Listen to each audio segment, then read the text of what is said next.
7 almas, una madre desesperada y una balsa destartalada arrojada al océano Pacífico, bajo un cielo que prometía tormenta. ¿Qué harías si lo único que se interpone entre tú y la muerte fueran unos tablones hinchados, el hambre que retuerce las entrañas y el llanto de un bebé en tus brazos? «Rema, mamá, por favor, no pares», murmuró el muchacho de 13 años, mientras la estructura crujía, amenazando con partirse en dos.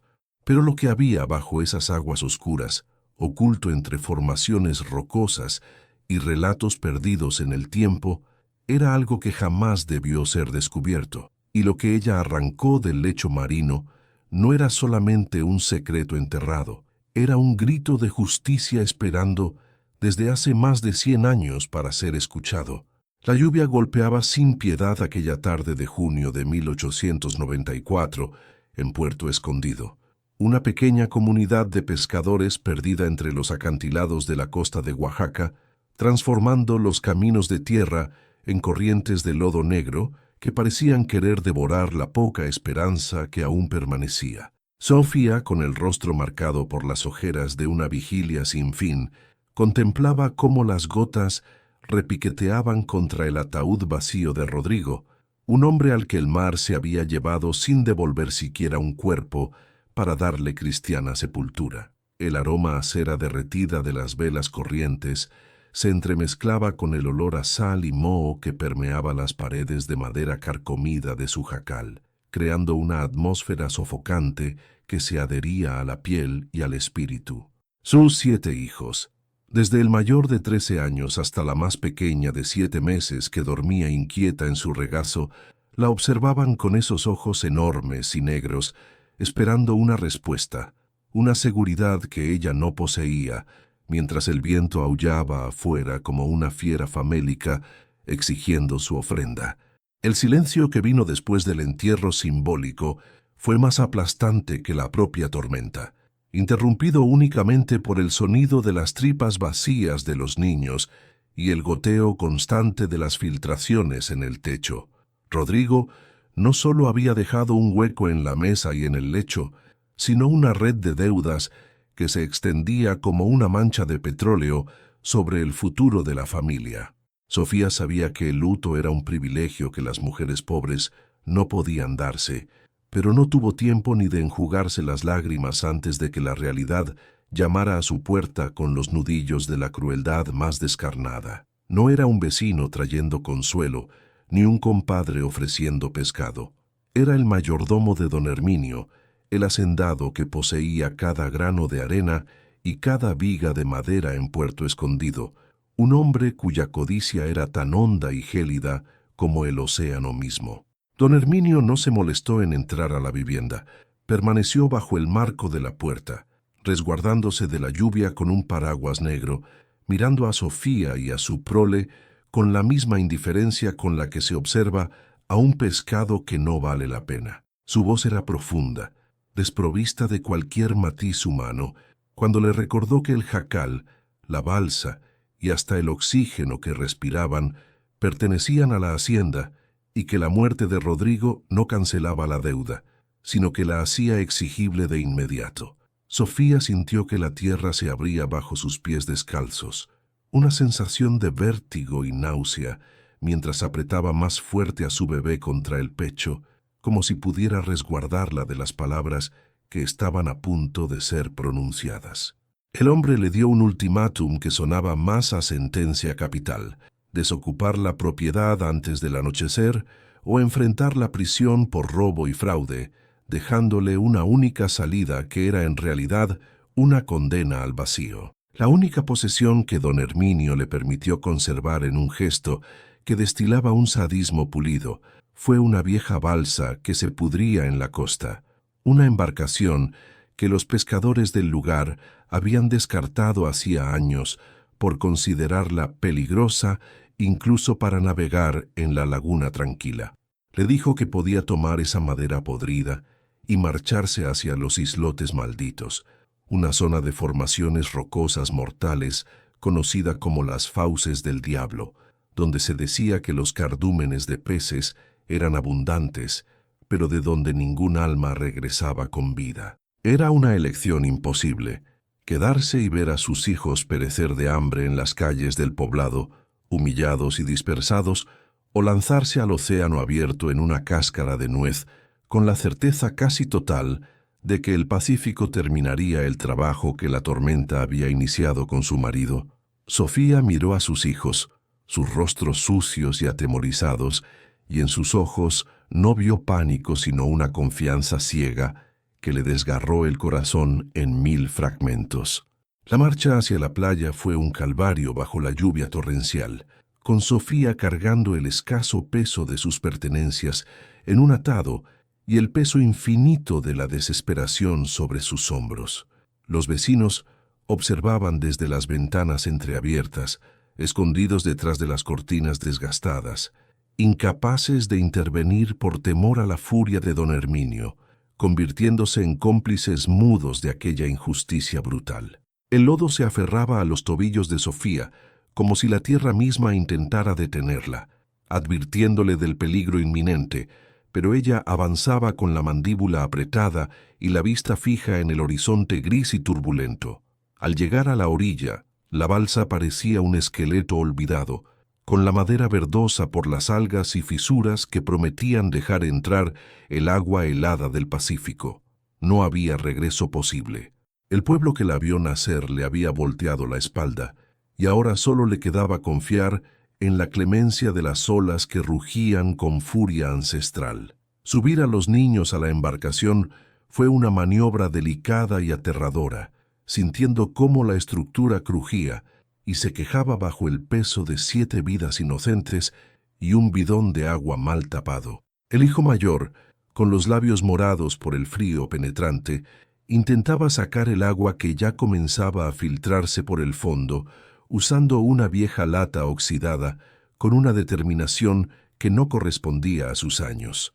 Sofía tomó los remos astillados y pesados, sintió la madera raspar contra sus palmas callosas, un dolor punzante que le recordó que todavía respiraba, que todavía tenía fuerza para luchar.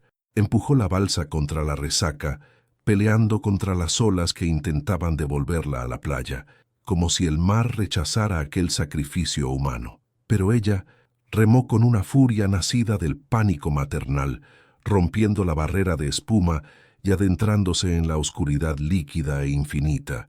A medida que la costa de Puerto Escondido se convertía en una línea difusa y lejana, la realidad de su situación se posó sobre ellos como una lápida de piedra. Estaban solos, flotando en la inmensidad de un océano que no conocía la compasión, en una embarcación que hacía agua por todos lados y sin más rumbo que la desesperación más pura. El cielo se oscureció velozmente, trayendo consigo una noche sin luna ni estrellas, una oscuridad absoluta, donde el único sonido era el chapoteo rítmico de los remos y el llanto sofocado de los más pequeños. El frío se metía hasta los huesos, una humedad salada que entumecía los dedos y nublaba la mente, haciendo que Sofía tuviera que concentrarse en cada movimiento para no dejar caer los remos al abismo negro que se extendía bajo la quilla frágil. Cada ola que golpeaba el costado de la balsa sonaba como un martillazo, una amenaza constante de volcarlos y entregarlos a las profundidades hambrientas. La primera noche fue un ejercicio de resistencia mental y física que llevó a Sofía al borde de su cordura. No podía distinguir nada más allá de la proa de la balsa, solo sentía el movimiento nauseabundo del mar y escuchaba los crujidos siniestros de la madera podrida que parecía a punto de deshacerse. Mantuvo a los niños agrupados en el centro para conservar el calor de sus cuerpos, cubriéndolos con su propio cuerpo y con los trapos que habían logrado traer, susurrándoles canciones de cuna que el viento se llevaba antes de que pudieran ofrecer alivio alguno. Bajo sus pies en la oscuridad insondable, sentía el roce de cosas grandes y pesadas que se movían en el agua, criaturas invisibles que golpeaban suavemente el fondo de la balsa, como depredadores probando la resistencia de la cáscara antes de atacar con toda su fuerza. El miedo era un sabor metálico en su boca, constante y penetrante. Cuando el sol finalmente asomó, no trajo alivio sino una revelación aterradora de su insignificancia en medio de aquel desierto azul interminable. No había tierra a la vista en ninguna dirección, solo un horizonte circular que los encerraba en una prisión de agua y cielo sin escapatoria.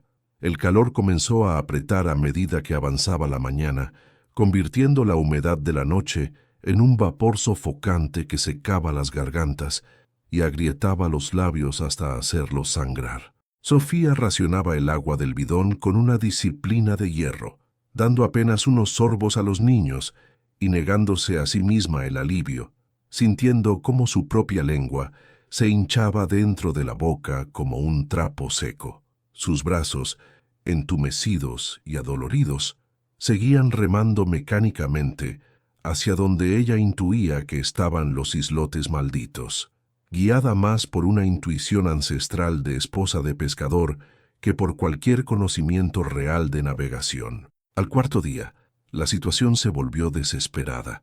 Los niños yacían en el fondo del bote, casi inconscientes por la deshidratación severa y el mareo constante, con la piel quemada por el reflejo despiadado del sol sobre el agua brillante. Sofía sentía que su mente comenzaba a quebrarse, viendo espejismos de tierra firme que se evaporaban cuando intentaba enfocar la mirada, escuchando la voz de Rodrigo llamándola desde debajo de las olas negras. Estaba a punto de rendirse, de dejar caer los remos y abrazar a sus hijos, para esperar el final juntos cuando la corriente cambió de manera abrupta.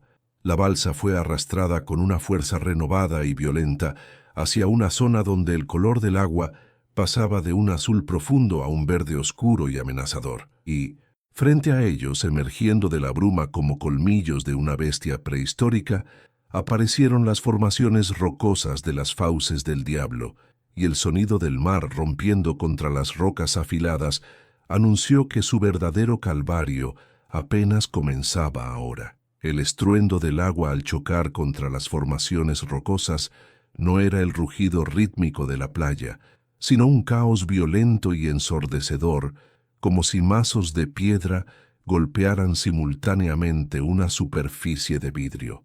La balsa, ya debilitada por días de deriva y sol abrasador, gemía ante la proximidad de las rocas afiladas que asomaban como dagas negras entre la espuma blanca y rabiosa. Sofía intentó maniobrar, clavando el remo en el agua turbulenta con una fuerza nacida del pánico más absoluto.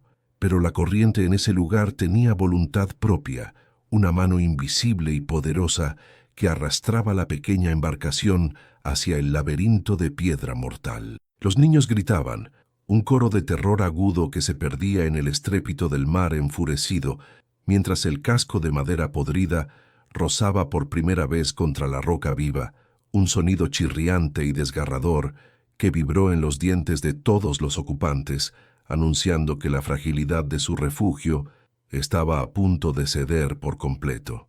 De repente el movimiento cesó con una sacudida brutal que lanzó a Sofía hacia adelante, golpeándose el hombro contra la borda astillada, mientras la balsa quedaba encajada firmemente entre dos formaciones de roca gigantescas que se alzaban como muros de una fortaleza sumergida y antigua. El agua alrededor de ellos dejó de agitarse con la violencia de antes, atrapada en una especie de piscina natural formada por las rocas inmensas.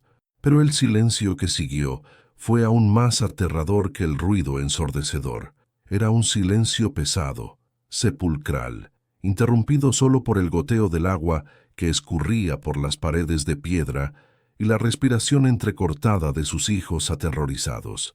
Sofía miró hacia abajo, hacia el agua que rodeaba el bote, y notó que tenía un color negro, denso, casi viscoso, muy diferente al azul infinito del mar abierto, y un olor a azufre y putrefacción antigua comenzó a llenar el aire, emanando de las profundidades de aquella garganta de piedra maldita. Sofía esperaba que el agua subiera y terminara de destrozar la balsa contra las rocas, pero ocurrió lo imposible, un fenómeno que los viejos pescadores de Puerto Escondido mencionaban solo en susurros temerosos alrededor de las fogatas nocturnas. La marea comenzó a bajar con una velocidad sobrenatural, como si el océano estuviera inhalando profundamente antes de un alarido, succionando el agua hacia el horizonte y dejando expuesto el lecho marino que nunca debió ver la luz del día. No era una bajamar común, era una marea viva extrema, combinada con las corrientes traicioneras de las fauces del diablo, que desnudaba secretos que habían permanecido ocultos bajo metros de agua salada durante décadas o quizás siglos enteros.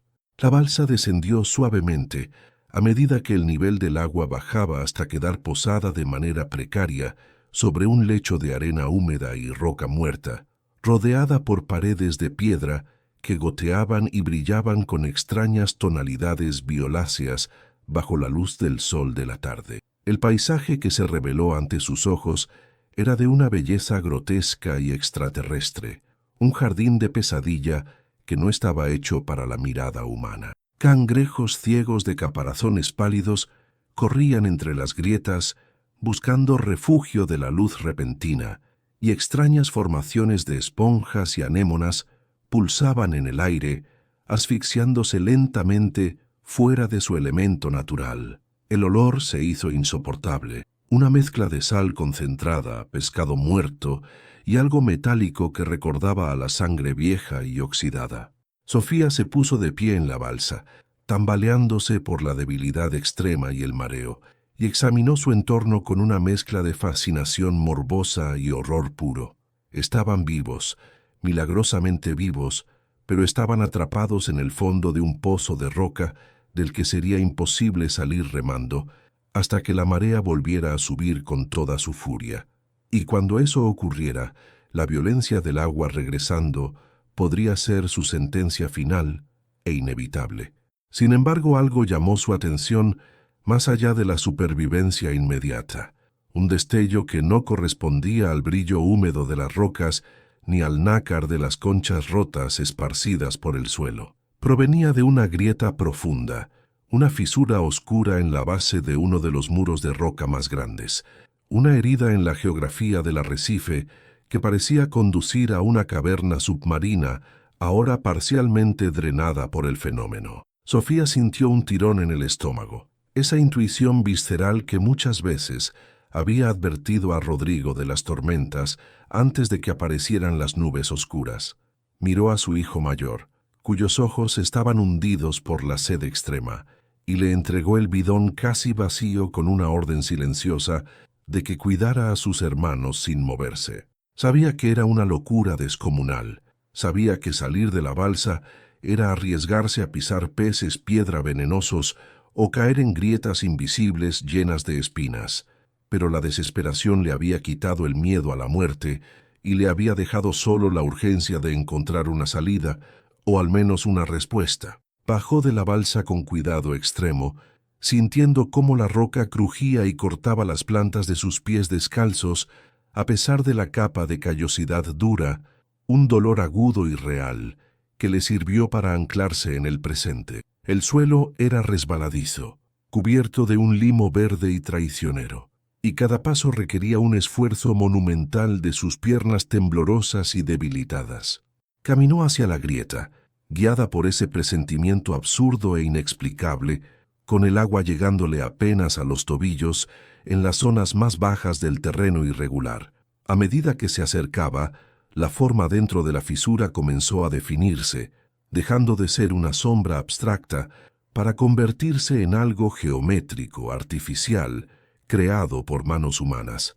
No era una formación natural, eran líneas rectas, madera trabajada, hierro forjado que había perdido su batalla contra el tiempo y la sal, emergiendo del lodo como el esqueleto de una bestia mitológica olvidada por Dios y los hombres. Al cruzar el umbral de la grieta, la luz del sol penetraba de forma oblicua, iluminando parcialmente lo que yacía incrustado en la roca viva, como un fósil gigantesco. Sofía se llevó la mano a la boca para ahogar un grito de asombro y terror. Era un navío, o lo que quedaba de él, un galeón antiguo de casco panzudo que había sido devorado por la roca hasta convertirse en parte del arrecife mismo durante generaciones. Las costillas de madera negra sobresalían como los huesos de una ballena varada, cubiertas de percebes y algas que colgaban como sudarios andrajosos y putrefactos.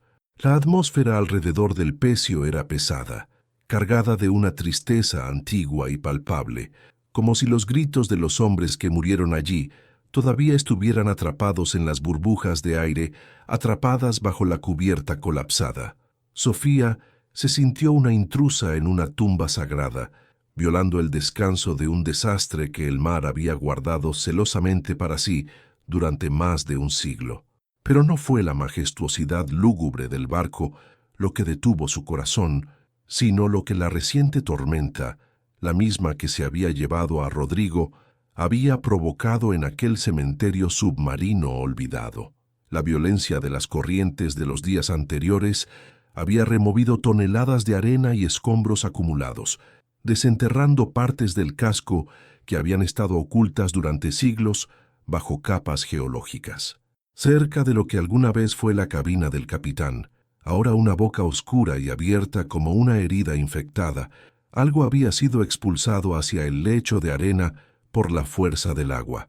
No era un cofre del tesoro como en los cuentos que las abuelas contaban a los niños en Puerto Escondido, sino una caja metálica, pequeña y compacta, sellada con plomo y corroída por el óxido implacable, pero intacta en su estructura básica. Brillaba débilmente bajo la luz filtrada, un objeto ajeno a aquel mundo de biología marina y descomposición constante. Sofía se acercó ignorando el dolor de sus pies desgarrados y el mareo que amenazaba con tumbarla sobre las rocas afiladas.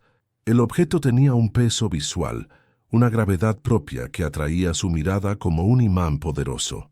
Podía haber inscripciones en la superficie del metal, apenas legibles bajo la capa de concreciones marinas acumuladas, pero reconoció el sello grabado en relieve.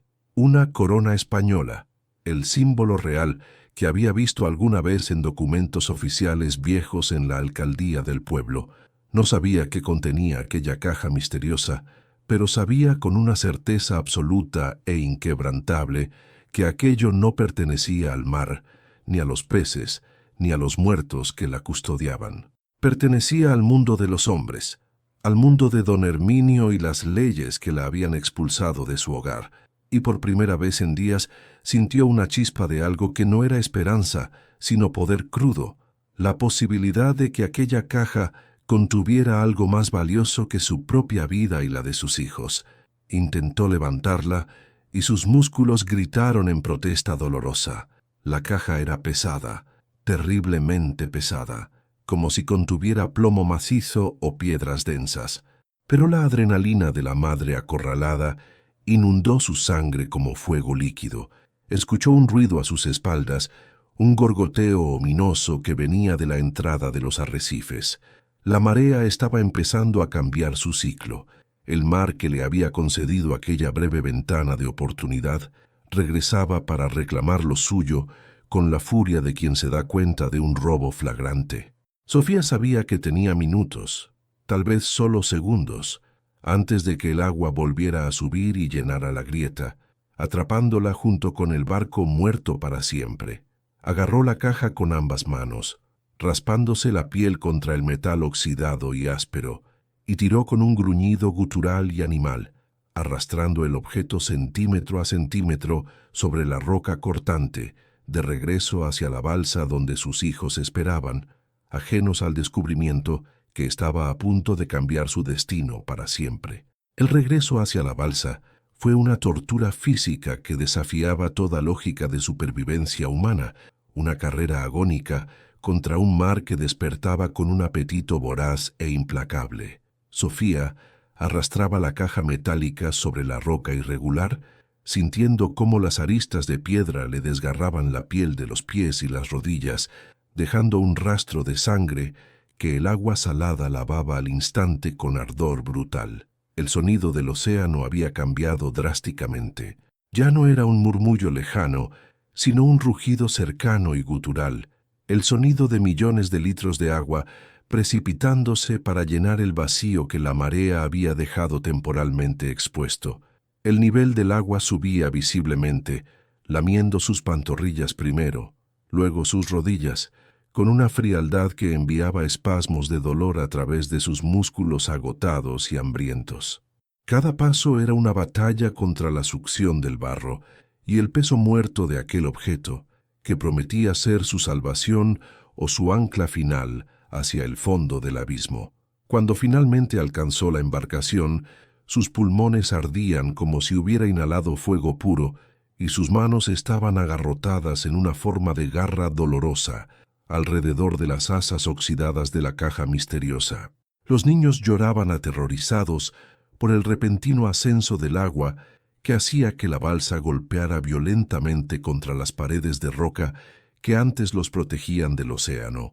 El hijo mayor, con los ojos desorbitados por el miedo más puro, se inclinó por la borda para ayudarla, sus brazos delgados temblando por el esfuerzo descomunal. Entre los dos, con un gemido compartido que fue mitad oración desesperada y mitad maldición, lograron izar la caja pesada por el costado de la balsa. La madera crujió ominosamente, un sonido de protesta estructural que hizo que el corazón de Sofía se detuviera por un segundo interminable, temiendo que el casco se agrietara y se partiera en dos allí mismo bajo el peso adicional. La balsa se inclinó peligrosamente hacia un lado bajo la nueva carga, y el agua oscura comenzó a entrar por la borda, mezclándose con la poca agua dulce que les quedaba y los orines de los niños acumulados en el fondo. Sofía trepó al interior empapada y temblando sin control, y rápidamente redistribuyó a los pequeños para equilibrar la carga, gritando órdenes con una voz que no reconocía como suya propia. La caja yacía en el centro, un intruso metálico y frío en su nido de madera podrida y maloliente. Sabía que debían remar con urgencia, que debían aprovechar la corriente entrante para salir del laberinto de roca antes de que se convirtiera en una lavadora mortal de espuma y piedra. Pero una curiosidad febril, casi demencial, la paralizó por completo. Necesitaba saber ahora mismo, necesitaba saber si aquel esfuerzo suicida había valido la pena o si solo había cargado con un ataúd de metal inútil. Agarró una piedra grande de roca que había quedado en el fondo del bote y comenzó a golpear el cerrojo oxidado de la caja con una violencia frenética y desesperada. El sonido del metal contra el metal resonó agudo y discordante, compitiendo con el estruendo del mar que ya comenzaba a desbordar las barreras naturales del arrecife. Golpeó 1, 2, 10 veces seguidas, descargando en cada impacto toda la rabia acumulada contra don Herminio, contra la tormenta, contra la vida que le había quitado todo lo que amaba. El óxido cedió finalmente con un chasquido seco y la tapa se levantó con un gemido de bisagras que no se habían movido en décadas, liberando un olor a aire viciado y seco, un aliento del pasado que contrastaba con el olor a muerte y podredumbre que los rodeaba por todos lados. Lo que se reveló ante sus ojos no fue el destello dorado de las monedas de oro que poblaban las leyendas de los pescadores viejos, sino un brillo mucho más sobrio y grisáceo que prometía algo diferente.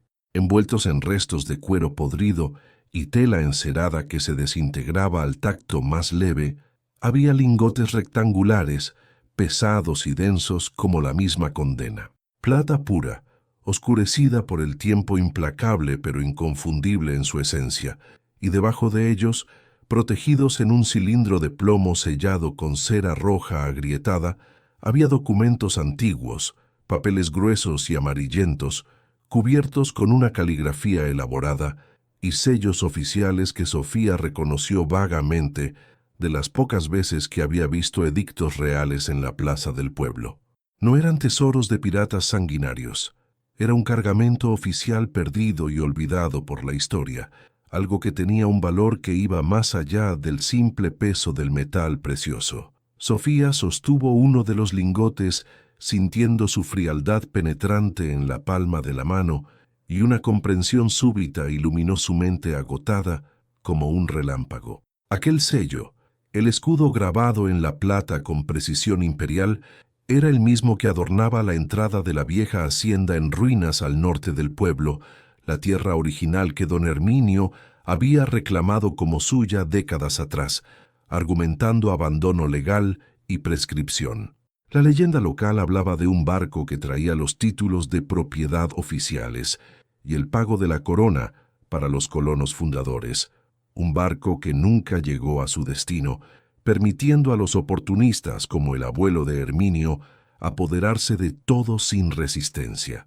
Aquella caja no era solo dinero acumulado, era la historia robada de su pueblo entero, la prueba física de un crimen generacional que había condenado a familias como la suya a la miseria eterna y al sometimiento. Tenía en sus manos la llave para destruir al hombre que la había enviado a morir con sus hijos en el océano.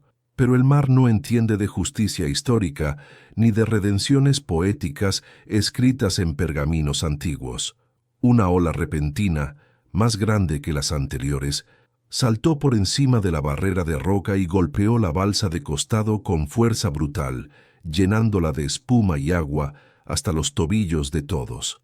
La realidad del peligro inminente la golpeó más fuerte que cualquier revelación mística. Estaban sobrecargados peligrosamente, atrapados en una trampa mortal que se llenaba rápidamente de agua. La balsa, con el peso extra de la plata, se sentía perezosa, lenta, incapaz de responder a los movimientos del agua con la agilidad necesaria. Sofía miró a sus hijos aferrados a los bordes con los nudillos blancos de puro terror, y luego miró la caja con conflicto desgarrador. La lógica de supervivencia le gritaba que la tirara al agua, que aligerara la carga para tener una oportunidad de flotar sobre la turbulencia que se avecinaba como un muro, pero su corazón se negó rotundamente. En una fracción de segundo, tomó una decisión que desafiaba toda prudencia conocida.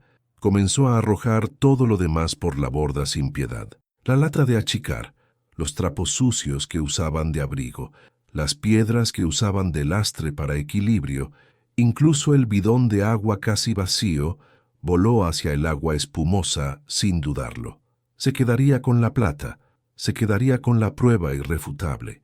Si iban a morir, morirían luchando por un futuro digno, no solo por sobrevivir un día más en la miseria heredada. «Agárrense fuerte», gritó por encima del rugido ensordecedor del agua, agarrando los remos con una fuerza que hizo crujir sus tendones al límite.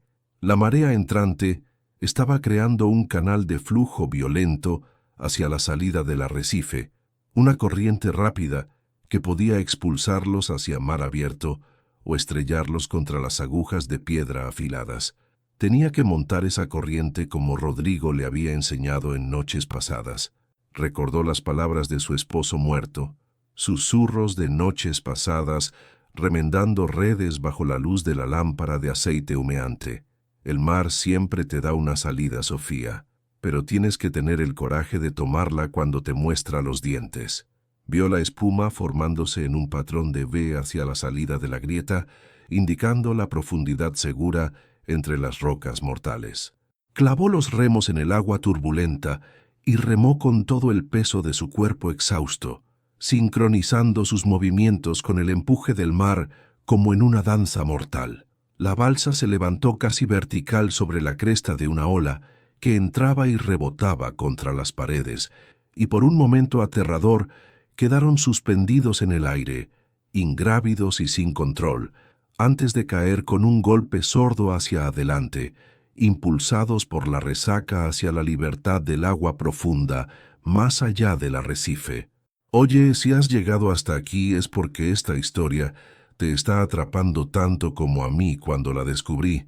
Antes de continuar con lo que Sofía hizo con ese tesoro y cómo cambió todo el pueblo, necesito pedirte algo. Suscríbete al canal y activa la campanita porque cada semana traigo historias reales que te dejan sin aliento. Y ahora quiero que me cuentes algo en los comentarios. Si estuvieras en esa balsa con tus hijos, ¿qué habrías hecho diferente? ¿Habrías tirado la plata para salvarte o habrías arriesgado todo como Sofía? Escribe, tiro la plata o me quedo con todo y cuéntame por qué. Los comentarios más interesantes los voy a leer en el próximo video. Ahora sí, vamos a ver cómo esta madre valiente usó ese tesoro para vengarse del hombre que casi la mata. El tránsito desde el caos del arrecife hacia el mar abierto fue brutal y vertiginoso, una serie de sacudidas violentas que amenazaron con desmembrar la embarcación y lanzar a los niños al agua negra del Pacífico. Pero la vieja madera aguantó milagrosamente y los brazos de Sofía, alimentados por una furia sobrenatural que desafiaba las leyes de la biología, mantuvieron el rumbo firme hacia la salvación. De repente el ruido ensordecedor de las olas rompiendo quedó atrás, reemplazado por el sube y baja rítmico y nauseabundo del oleaje de alta mar que mecía la balsa como una cuna macabra. Estaban fuera, estaban vivos contra todo pronóstico. Sofía soltó los remos y se derrumbó sobre la caja de plata, abrazando a sus hijos en un nudo de cuerpos temblorosos y empapados que olían a sal, sangre y supervivencia. El arrecife de las fauces del diablo desaparecía tras ellos en la bruma del atardecer, tragado nuevamente por la marea alta, guardando su secreto una vez más para las siguientes generaciones. Pero esta vez el secreto viajaba con ellos en forma de metal frío y documentos antiguos. El sol salió al día siguiente como un verdugo puntual e implacable, transformando el océano infinito en un espejo cegador que reflejaba la crueldad de su situación con una claridad hiriente y despiadada. La euforia de haber escapado de los arrecifes se evaporó tan rápido como la humedad en la madera de la balsa, reemplazada por una agonía lenta y silenciosa, la sed mortal. Sofía miraba la caja de plata a sus pies, ese metal frío y pesado que ahora valía más que todas las casas de Puerto Escondido juntas, y sentía la ironía amarga de su fortuna maldita. Eran los mendigos más ricos del mundo, dueños de un imperio hundido, pero incapaces de comprar una sola gota de agua dulce para humedecer los labios agrietados y sangrantes de sus hijos. El tesoro, bajo la luz implacable del mediodía abrasador, no parecía una bendición divina sino una burla macabra, un peso muerto que hundía la línea de flotación y hacía que cada remada fuera un esfuerzo titánico que desgarraba los músculos. La deshidratación comenzó a jugar trucos perversos en su mente, desdibujando la línea entre la memoria y la alucinación más delirante. Sofía creía escuchar el repiqueteo de la lluvia sobre el techo de zinc de su antigua casa, o el sonido del agua fresca cayendo en un vaso de barro, pero al abrir los ojos solo encontraba el azul monótono y salado que se extendía hasta donde alcanzaba la vista sin misericordia.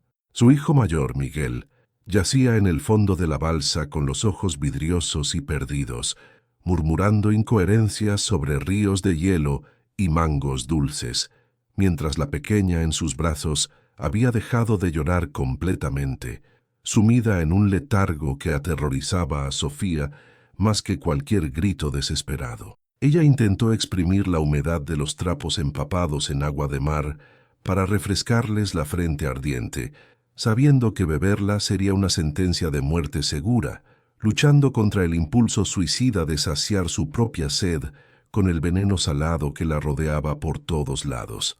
La noche cayó como un manto de plomo pesado, trayendo consigo un frío húmedo que calaba hasta la médula de los huesos y hacía castañetear los dientes de los niños en un ritmo lúgubre y constante. Sin la luna para guiarlos en la oscuridad, el mar se convirtió en un abismo negro y ruidoso, donde cada ola parecía una boca gigante, lista para tragarlos sin dejar rastro. Sofía no podía dejar de remar ni un segundo. Sabía que si se detenía, la corriente los arrastraría de nuevo hacia el mar abierto indefinidamente, o peor aún, los haría volcar en la oscuridad absoluta. Sus manos eran ya una masa de carne viva y ampollas reventadas, pegadas a la madera de los remos, por la sangre seca y la sal que ardía como fuego líquido, pero seguía moviéndose con la inercia de un autómata sin alma, impulsada por una promesa silenciosa que le había hecho a Rodrigo en su tumba vacía. No dejaría que sus hijos se convirtieran en comida para peces y tiburones.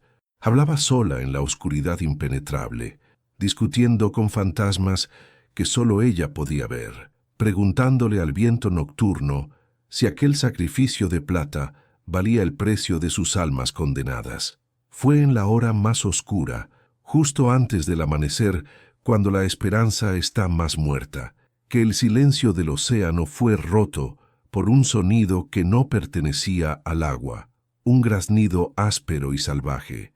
Sofía levantó la cabeza pesadamente, el cuello rígido crujiendo con el movimiento doloroso, y buscó en el cielo negro sin estrellas. Al principio pensó que era otra alucinación, un demonio burlón más de su mente quebrada, pero el sonido se repitió más cerca y más real. Era un ave marina, tal vez una gaviota o un pelícano invisible en la noche, pero presente y vivo. Las aves no se alejan tanto de la costa para dormir. Ese pensamiento encendió una brasa de esperanza en su pecho congelado y apretado. Cambió el rumbo de la balsa, guiándose únicamente por el sonido del ave invisible, remando con una desesperación renovada y feroz, ignorando el dolor agónico de sus hombros dislocados y la debilidad que hacía temblar sus piernas como ramas secas. Si había pájaros, había tierra cercana, y si había tierra, había una posibilidad, por remota que fuera, de que no murieran allí flotando en la nada. Cuando la primera luz gris del alba comenzó a teñir el horizonte con trazos suaves, una línea oscura e irregular se dibujó frente a ellos, separando el mar del cielo como un milagro. No era la silueta familiar de los acantilados de Puerto Escondido, sino una costa baja y boscosa que Sofía no reconocía en absoluto. Estaban lejos, muy lejos de casa, arrastrados por corrientes desconocidas hacia un territorio extraño y potencialmente hostil, pero era tierra firme, y eso era todo lo que importaba. La visión de la costa actuó como un bálsamo sobre su histeria creciente, despertó a los niños con sacudidas suaves pero urgentes, señalando con un dedo tembloroso hacia la franja verde que prometía vida. Tierra, graznó con una voz que sonaba como papel de lija contra madera. Los niños se incorporaron con dificultad inmensa, sus rostros quemados y pelados, iluminándose con una incredulidad dolorosa al ver que el mundo no se había acabado después de todo, que el azul infinito tenía, después de todo, un final concreto. Llegar a la orilla fue la batalla final de aquella odisea infernal. Las olas rompían con fuerza considerable en la playa desconocida, creando una barrera de espuma blanca, que debían cruzar con la balsa sobrecargada y difícil de maniobrar en su estado precario. Sofía esperó pacientemente, leyendo el ritmo del mar, como quien lee una partitura musical ancestral, buscando el momento de calma entre las series de olas grandes.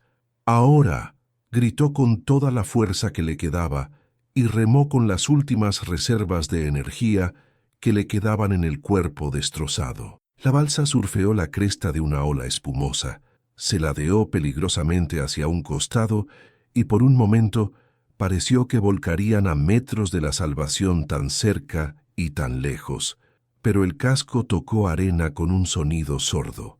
El sonido rasposo de la madera contra el suelo fue la música más hermosa que Sofía había escuchado en toda su vida de sufrimiento. La resaca intentó arrastrarlos de vuelta hacia el océano hambriento, pero ella saltó al agua que le llegaba a la cintura y tiró de la proa con un rugido animal y primitivo, arrastrando el bote fuera del alcance del mar traicionero. Cayeron sobre la arena caliente y seca como náufragos expulsados del vientre de una ballena gigante, tosiendo agua salada, llorando de alivio, besando el suelo sólido con devoción religiosa. Sofía no se permitió el lujo del descanso inmediato que su cuerpo le suplicaba.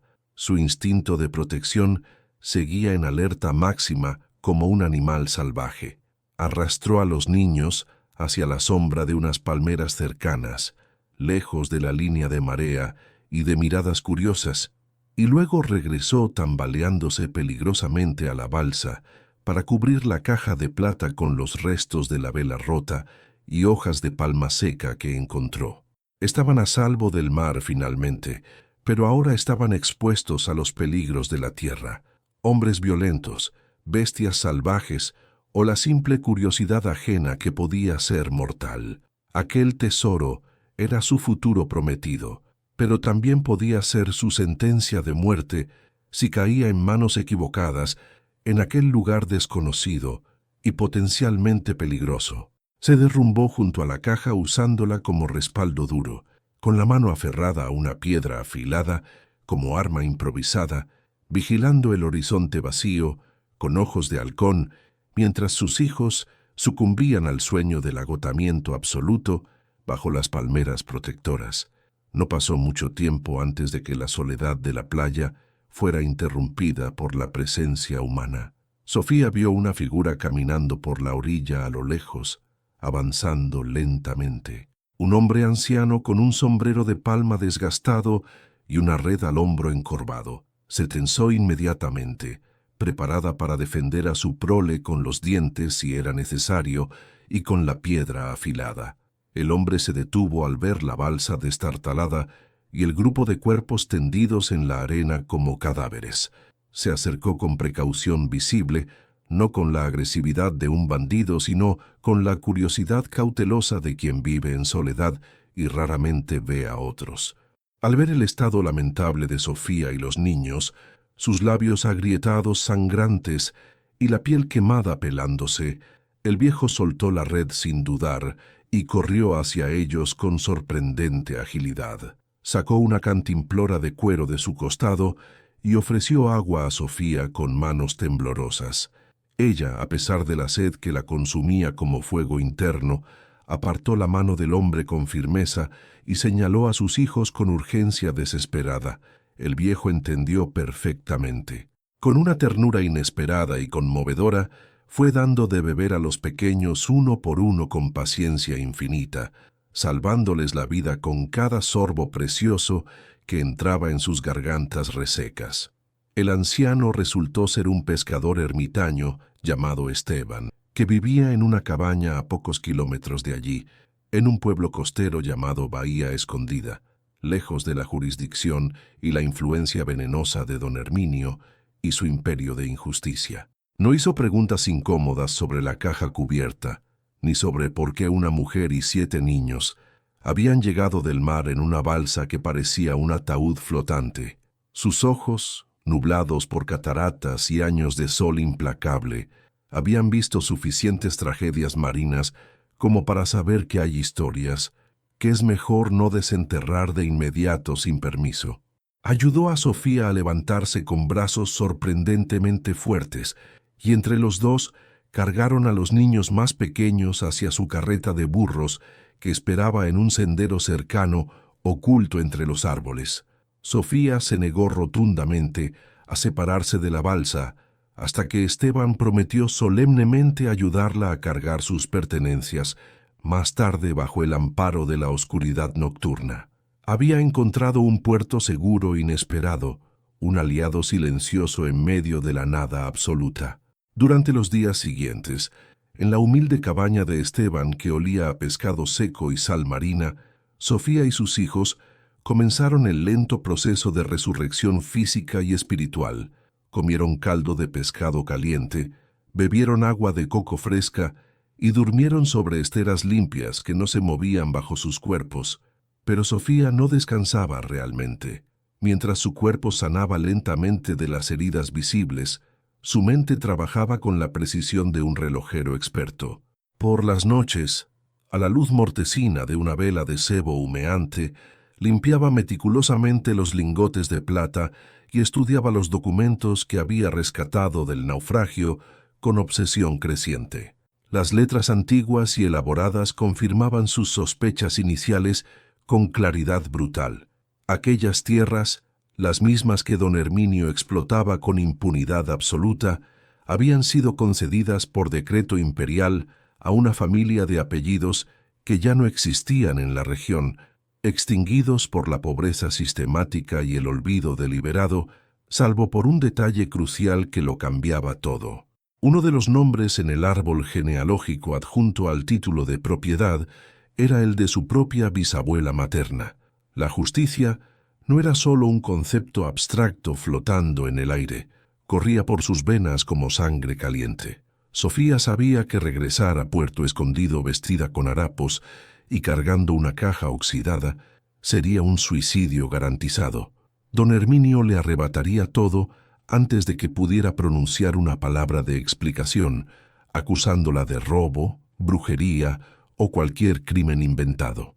La plata era poder bruto, pero en su estado bruto era solo una condena a muerte segura.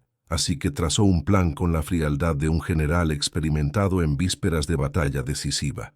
Eligió el lingote más pequeño, el que tenía las marcas menos visibles del tiempo, y lo envolvió en capas de tela de saco áspera, atándolo contra su vientre bajo la ropa holgada, sintiendo el metal frío contra su piel como un segundo corazón duro y pesado que latía con propósito. Dejó a los niños bajo el cuidado vigilante de Esteban, prometiéndole al viejo que si no regresaba en 4 días, debía huir con ellos y con el resto del tesoro hacia el norte, lejos de la costa maldita, donde la muerte los esperaba. Viajó a la ciudad portuaria más cercana, Acapulco, una urbe ruidosa y caótica, donde el olor a especias importadas y carbón quemado reemplazaba la brisa salina limpia, caminando entre la multitud abigarrada con la cabeza baja para no llamar la atención, una sombra más entre los desposeídos y olvidados. Buscó no un banco donde harían preguntas incómodas y llenarían formularios, sino el callejón de los orfebres y prestamistas, un lugar donde la moralidad era flexible como el caucho y el silencio se compraba con gramos de metal precioso sin preguntas. Entró en una tienda oscura, con el polvo danzando en los rayos de luz que se filtraban por las persianas cerradas a medias, y colocó el lingote sobre el mostrador de madera desgastada, con un golpe seco que resonó como un desafío. El comerciante, un hombre con lentes de aumento montados en la cabeza y dedos manchados de ácido corrosivo, la miró con desdén evidente hasta que ella desenvolvió la tela lentamente. Entonces, el desdén se transformó en una codicia pura y eléctrica que hizo brillar sus ojos como monedas nuevas bajo la luz tenue. La negociación fue tensa y peligrosa, un duelo de miradas donde Sofía descubrió una fortaleza interior que no sabía que poseía en su alma. No suplicó con lágrimas falsas, no inventó historias lacrimógenas sobre herencias familiares perdidas. Simplemente se mantuvo firme con la mano cerca de la puerta, proyectando una peligrosa indiferencia que desestabilizó al comerciante, acostumbrado a tratar con desesperados. El hombre probó la plata con ácido nítrico, observó la reacción química con una sonrisa torcida de satisfacción y finalmente le ofreció una suma que era un robo descarado comparado con el valor real del metal, pero una fortuna incalculable para una viuda desahuciada sin un centavo. Sofía aceptó el dinero en billetes de curso legal y monedas de oro pesadas, sintiendo por primera vez en su vida el peso tangible de la libertad en sus bolsillos vacíos durante tanto tiempo. Salió de la tienda con el corazón galopando descontrolado, no por miedo al robo callejero, sino por la embriagadora certeza de que las reglas del juego acababan de cambiar completamente a su favor después de una vida entera de sometimiento. No regresó inmediatamente a Puerto Escondido como haría una vengadora impulsiva. La venganza, como el buen mole de pescado, requería tiempo para cocinarse adecuadamente y alcanzar el sabor perfecto. Pasaron 7 meses en el anonimato de una ciudad vecina, medio año, donde la viuda del mar murió simbólicamente y renació convertida en otra mujer completamente diferente. Alquiló una casa modesta pero segura en un barrio respetable. Alimentó a sus hijos con carne fresca y frutas jugosas, hasta que el color volvió a sus mejillas hundidas y sus costillas dejaron de marcarse bajo la piel transparente. Contrató a un abogado joven y ambicioso, un letrado hambriento de gloria llamado Matías, que al ver los documentos imperiales rescatados del naufragio y verificar meticulosamente los sellos en los archivos de la capital, palideció visiblemente ante la magnitud del fraude que don Herminio había perpetrado durante décadas con total impunidad. Los papeles eran irrefutables y devastadores. La tierra no era del terrateniente, era de la corona española, cedida a perpetuidad a los colonos originales, cuya única heredera viva y directa, por una ironía del destino genealógico, era la propia Sofía. Durante esos meses de preparación, Sofía también transformó su apariencia física radicalmente, dejando atrás la piel curtida y las ropas remendadas para adoptar el luto riguroso pero elegante de una matriarca respetable. Compró vestidos de tela negra de buena calidad, zapatos de cuero suave que no lastimaban sus pies heridos y velos de encaje que le daban un aire de misterio y autoridad innegable. Se miraba al espejo y ya no veía a la esposa sumisa de un pescador muerto, sino a la guardiana de un legado histórico, una mujer que había mirado al abismo a los ojos y había sobrevivido para contarlo con orgullo. Sus hijos también cambiaron dramáticamente.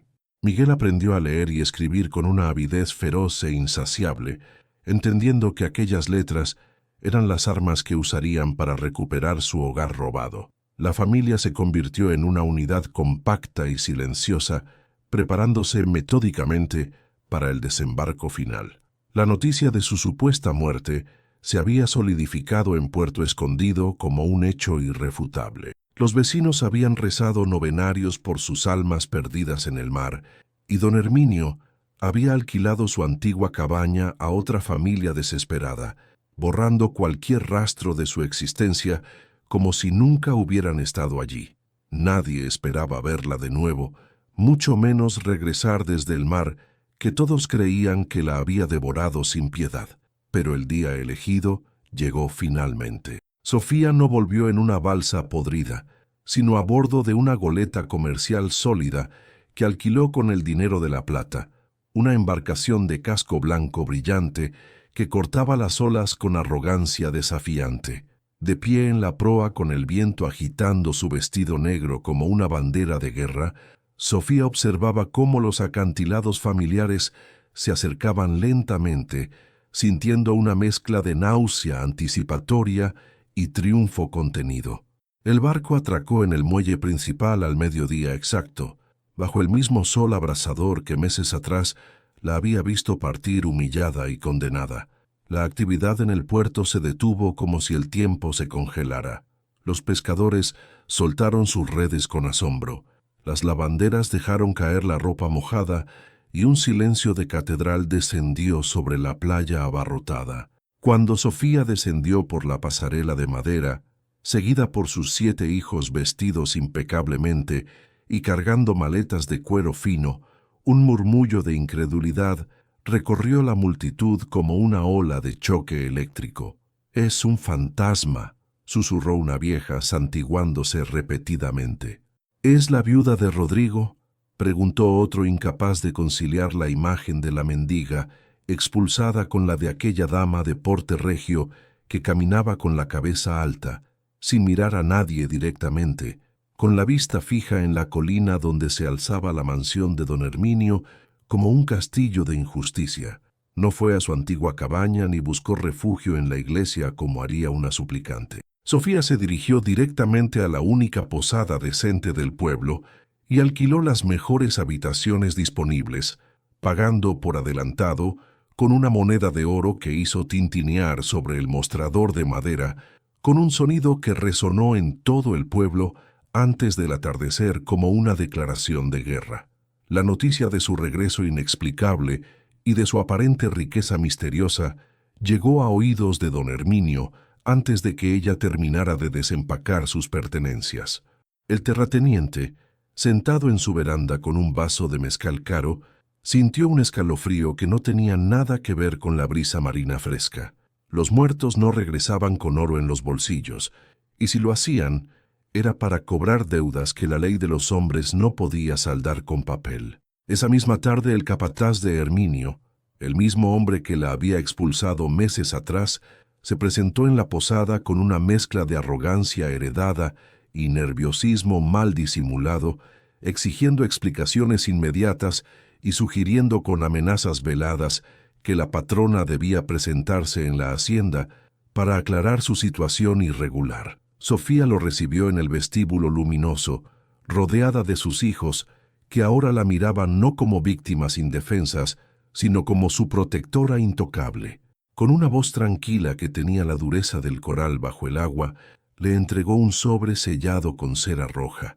«Dígale a su patrón que no iré a su casa», dijo lo suficientemente alto para que los curiosos que se agolpaban en la entrada escucharan cada palabra. «Dígale que él vendrá a la mía y dígale que prepare sus abogados mejores, porque el mar me ha devuelto lo que él robó hace generaciones».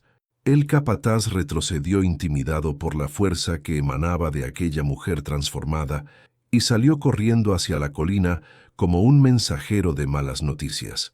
La noche cayó sobre Puerto Escondido, pero nadie durmió tranquilo. Las luces de las casas permanecieron encendidas hasta el amanecer y los susurros volaban de ventana a ventana, tejiendo teorías sobre piratas legendarios, tesoros malditos y pactos con el diablo. Sofía, en su habitación confortable, observaba el pueblo desde la ventana acariciando la caja de documentos que descansaba sobre la mesa de noche como una reliquia sagrada. Sabía que el verdadero enfrentamiento comenzaría al amanecer, que don Herminio no se rendiría sin pelear sucio y con todas sus armas. Pero esta vez ella no estaba sola en una balsa a la deriva sin control. Tenía la ley escrita, tenía la verdad documentada y tenía la voluntad de hierro forjada en los arrecifes de la muerte donde había renacido. La marea había subido finalmente y esta vez iba a ahogar a los injustos sin piedad. Al amanecer, la bruma marina se disipó para revelar una procesión silenciosa y solemne que avanzaba hacia el edificio de la magistratura, una construcción colonial de paredes encaladas que representaba la única autoridad legal en Puerto Escondido. Sofía caminaba al frente con pasos firmes, flanqueada por sus hijos y su joven abogado Matías, que cargaba un maletín pesado, mientras detrás de ella, manteniendo una distancia respetuosa, pero cargada de expectativa contenida, marchaba casi todo el pueblo en masa. Los pescadores habían dejado sus redes secándose al sol de la mañana, y las mujeres habían abandonado los fogones todavía calientes. Nadie quería perderse el momento en que la viuda que regresó de la muerte mirara a los ojos al hombre que se creía dueño de sus vidas y destinos. El aire estaba cargado de una electricidad estática palpable, ese tipo de tensión atmosférica que precede a los huracanes devastadores, y el sonido de cientos de pies descalzos sobre la tierra apelmazada sonaba como un redoble de tambores de guerra, amortiguado pero constante. Dentro de la sala de audiencias, el calor era sofocante e insoportable, y el aire olía a tabaco rancio y sudor frío de nerviosismo. Don Herminio ya estaba sentado en el banco de la acusación, rodeado de un séquito de hombres armados y consejeros legales que cuchicheaban nerviosamente entre ellos.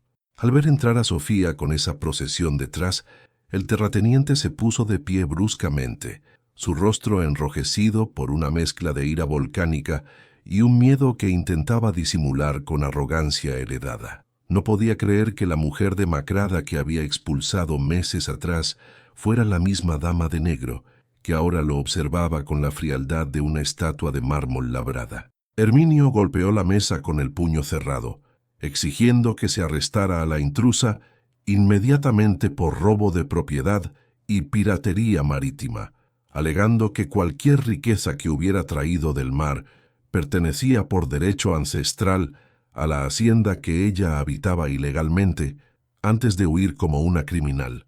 El magistrado, un hombrecillo calvo y sudoroso llamado don Abundio, que debía su puesto a la influencia de Herminio, intentó imponer orden golpeando su mazo de madera repetidamente, pero sus manos temblaban visiblemente como hojas al viento. Sabía que esta no era una disputa doméstica cualquiera de las que resolvía semanalmente. La presencia del abogado forastero bien vestido y la calidad de la ropa de Sofía indicaban que el juego de poder había cambiado de manos. Le dio la palabra a don Herminio primero, permitiéndole derramar su veneno acumulado. El terrateniente habló durante 25 minutos seguidos, tejiendo una historia de traición y abandono elaborada, acusando a Sofía de haber robado una balsa y abandonado deliberadamente a sus hijos, una mentira flagrante y descarada, para unirse a contrabandistas internacionales. Su voz resonaba en las paredes de adobe, pero sonaba hueca y carente de la convicción de antaño, como si él mismo supiera que sus palabras eran balas de salva contra una muralla de hierro macizo. Cuando llegó el turno de la defensa, Sofía no dijo una palabra todavía. Simplemente asintió hacia su abogado Matías, quien colocó sobre el escritorio del magistrado la caja de metal oxidado que había sobrevivido a las fauces del diablo. Con movimientos teatrales pero precisos, el letrado abrió el contenedor ceremoniosamente y extrajo el cilindro de plomo sellado.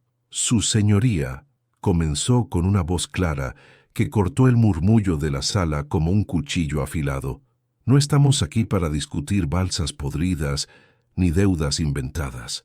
Estamos aquí para corregir un error histórico que ha durado 4 generaciones completas. Explicó meticulosamente que lo que Herminio llamaba sus tierras heredadas eran en realidad una concesión fraudulenta basada en la desaparición oportuna de los documentos originales, documentos que el mar había custodiado celosamente hasta encontrar a su legítima dueña por designio del destino. El magistrado tomó los papeles con guantes de algodón blanco, examinando la cera roja de los sellos imperiales que, aunque agrietada por el tiempo, conservaba intacto el escudo de la corona española. A medida que leía con creciente consternación, el color abandonaba su rostro completamente. Las fechas precisas, los nombres completos, las coordenadas geográficas exactas, todo coincidía con una precisión devastadora e innegable. Aquellos pergaminos, firmados por el puño del virrey de la época, declaraban que las tierras costeras de Puerto Escondido eran inalienables y pertenecían a la familia de los fundadores originales, cuyos apellidos coincidían exactamente con los de los antepasados de Sofía. No había margen para la interpretación flexible ni para el soborno usual. Ignorar un decreto real de esa magnitud, incluso uno antiguo de más de 100 años, implicaba desafiar la legitimidad del propio sistema legal que lo sustentaba y lo hacía funcionar. Don Herminio, al ver la reacción del juez que le debía favores, intentó arrebatar los papeles perdiendo la compostura por completo. «Son falsificaciones. Esa mujer es una bruja», gritó con la saliva volando de su boca espumosa. Sus hombres armados hicieron el ademán de desenfundar sus pistolas, pero se detuvieron inmediatamente al notar que la guardia local, que siempre había sido servil al patrón, ahora bloqueaba las salidas con las manos en sus fusiles. El viento había cambiado de dirección definitivamente, y los soldados, hijos y hermanos de los pescadores oprimidos, olían la debilidad del tirano como los tiburones huelen la sangre. El magistrado, recuperando un poco de su dignidad al verse respaldado por la evidencia irrefutable, ordenó a Herminio que se sentara y guardara silencio bajo pena de desacato grave, un mandato que resonó como un disparo en la sala silenciosa. Según estos documentos, declaró el juez con voz temblorosa pero firme que fue ganando fuerza, la propiedad conocida como Hacienda San Miguel, así como los derechos de pesca y atraque en esta bahía, nunca pertenecieron legalmente a la familia de don Herminio.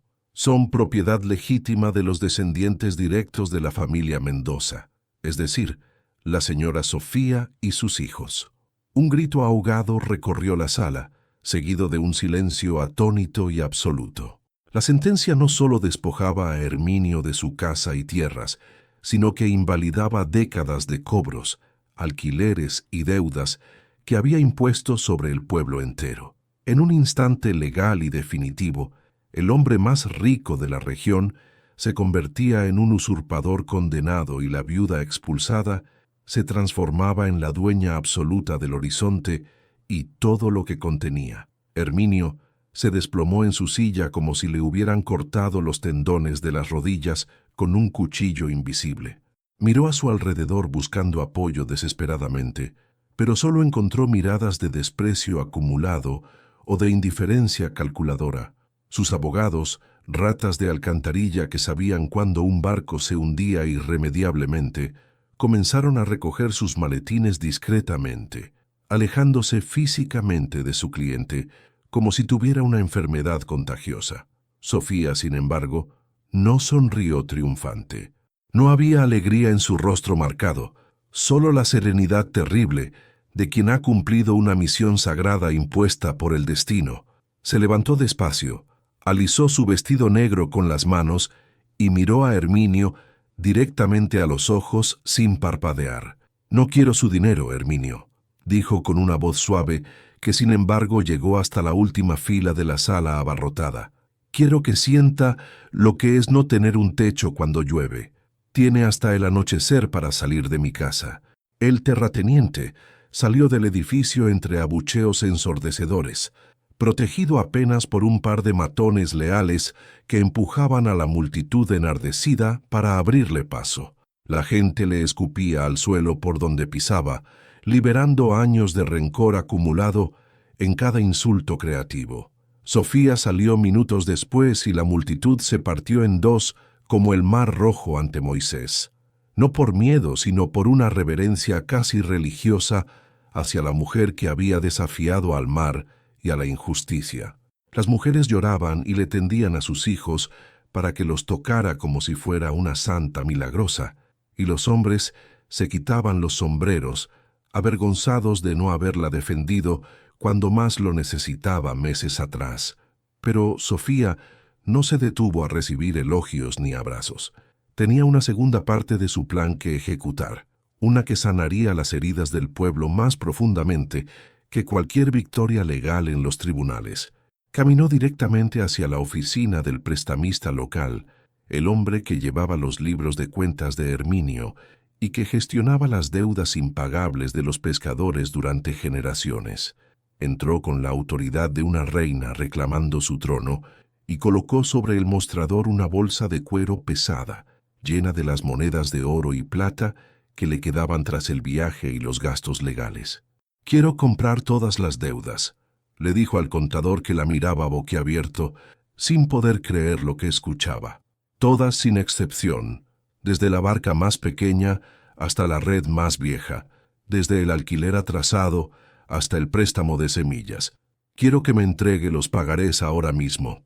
Mientras afuera el sol comenzaba a ponerse sobre un puerto escondido, que ya no era el mismo pueblo de la mañana, dentro de esa oficina oscura y polvorienta, Sofía estaba a punto de comprar la libertad de su gente completa, transformando el metal frío que el mar le había regalado en calor humano y futuro prometedor. La escena en la plaza del pueblo esa misma noche fue algo que quedaría grabado en la memoria colectiva de Puerto Escondido durante generaciones venideras. Un ritual de purificación nacido del fuego y el papel viejo. Sofía no se guardó los pagarés que había comprado al prestamista en su propio beneficio. No quería convertirse en una nueva versión de don Herminio, cambiando un collar de hierro por uno de plata. Mandó a traer un barril de metal al centro de la plaza, frente a la iglesia de San Pedro, y ante la mirada atónita de los pescadores y sus familias reunidas, comenzó a arrojar los documentos de deuda al fuego creciente. El papel, seco y amarillento por los años de usura acumulada, prendió con facilidad enviando chispas anaranjadas hacia el cielo nocturno como luciérnagas de esperanza. El olor a tinta quemada y ceniza llenó el aire, un incienso pagano que sabía a libertad recién conquistada. Los hombres lloraban en silencio, viendo cómo las hipotecas de sus barcos y las deudas de sus padres y abuelos se convertían en humo negro, liberándolos de una esclavitud invisible que habían aceptado como su destino natural e inevitable. Mientras el fuego consumía el último pagaré, don Herminio abandonaba la hacienda bajo la cobertura de la oscuridad absoluta, expulsado de su propio reino por la fuerza de la ley y el desprecio de sus antiguos súbditos. No salió con la cabeza alta como había vivido, sino arrastrando los pies dolorosamente, cargando solo lo que cabía en un carruaje apresurado, dejando atrás muebles importados, cortinas de terciopelo y recuerdos que ya no le pertenecían por derecho.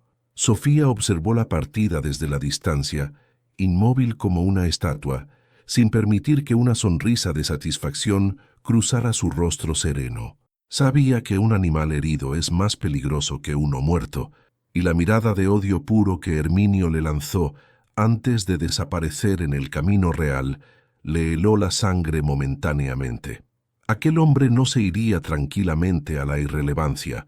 Su orgullo estaba envenenado y ese veneno buscaría una salida tarde o temprano, estaba segura. Entrar en la hacienda San Miguel fue una experiencia sensorial abrumadora y contradictoria para Sofía y sus hijos, acostumbrados a la pobreza. La casa grande, que siempre habían visto desde abajo como un castillo inalcanzable, olía a cera de abejas, tabaco caro y madera antigua, una mezcla de aromas que gritaba opulencia y robo simultáneamente. Sus pies, acostumbrados a la tierra batida o a la arena caliente, se hundían en alfombras persas que amortiguaban sus pasos, creando un silencio reverencial que resultaba incómodo e inquietante. Los techos eran altos, adornados con molduras de yeso elaboradas, y las paredes estaban cubiertas de retratos de antepasados de Herminio, hombres de mirada severa que parecían juzgar a los intrusos desde sus marcos dorados y pesados. Sofía sintió una repulsión física al tocar los muebles. Cada silla, cada mesa, parecía impregnada de la esencia del hombre que había condenado a su familia a morir en el mar sin remordimiento. Esa primera noche en la mansión fue extraña y solitaria a pesar del lujo que los rodeaba por todos lados. Los niños, intimidados por el espacio y la sombra de lo desconocido, se negaron a dormir en las habitaciones separadas que les correspondían por tamaño. Terminaron todos juntos en la sala principal, armando un campamento improvisado con mantas y almohadas en el suelo de mármol, recreando la cercanía protectora de su vieja cabaña o de la balsa en medio del océano. Sofía veló su sueño sentada en un sillón de terciopelo rojo, con una escopeta cargada sobre el regazo, escuchando los crujidos de la casa vieja que se quejaba. El viento hacía vibrar los ventanales y por un momento le pareció escuchar el sonido de los arrecifes de las fauces del diablo rugiendo bajo los cimientos de la casa, recordándole que su seguridad era tan frágil como el cristal más fino. A la mañana siguiente Sofía comenzó la tarea de purgar la casa, no solo de los objetos de Herminio, sino de su energía opresiva que impregnaba cada rincón. Ordenó abrir todas las ventanas para que entrara la brisa salada del mar, barriendo el olor a encierro y tabaco rancio. Quitó los retratos de las paredes y los almacenó en el sótano húmedo, reemplazándolos con nada, dejando los muros blancos y limpios como un lienzo nuevo esperando ser pintado. Los niños poco a poco comenzaron a explorar con curiosidad creciente, tocando con timidez las teclas de un piano desafinado o corriendo por los pasillos largos, llenando el vacío con risas que sonaban como una profanación bendita del silencio anterior. Miguel encontró la biblioteca, una habitación llena de libros encuadernados en cuero que Herminio probablemente nunca había leído en su vida, y se sumergió en ellos con el hambre de quien ha estado hambriento de palabras toda su existencia. Pero la transformación no se limitó a las paredes de la hacienda. Se extendió hacia el pueblo con la fuerza de una marea benevolente e imparable. Sofía convocó a una asamblea de pescadores en la plaza y anunció nuevas reglas que cambiarían todo. Ya no habría tributos feudales por pescar en la bahía, ni alquileres abusivos por las cabañas que habitaban. Creó una cooperativa invirtiendo parte de la plata restante en comprar redes nuevas de calidad y reparar los barcos dañados, estableciendo un sistema donde las ganancias se repartían de manera justa entre todos los trabajadores. Sin embargo, mantuvo una distancia prudente y deliberada. Ya no era una de ellos, y lo sabía perfectamente. El dinero y el poder habían creado un abismo invisible pero real. La llamaban Doña Sofía con respeto reverencial, pero ya no la invitaban a los guisos comunales, ni compartían chismes con ella en el mercado como antes. La soledad del mando era el precio que tenía que pagar por su seguridad y la de sus hijos.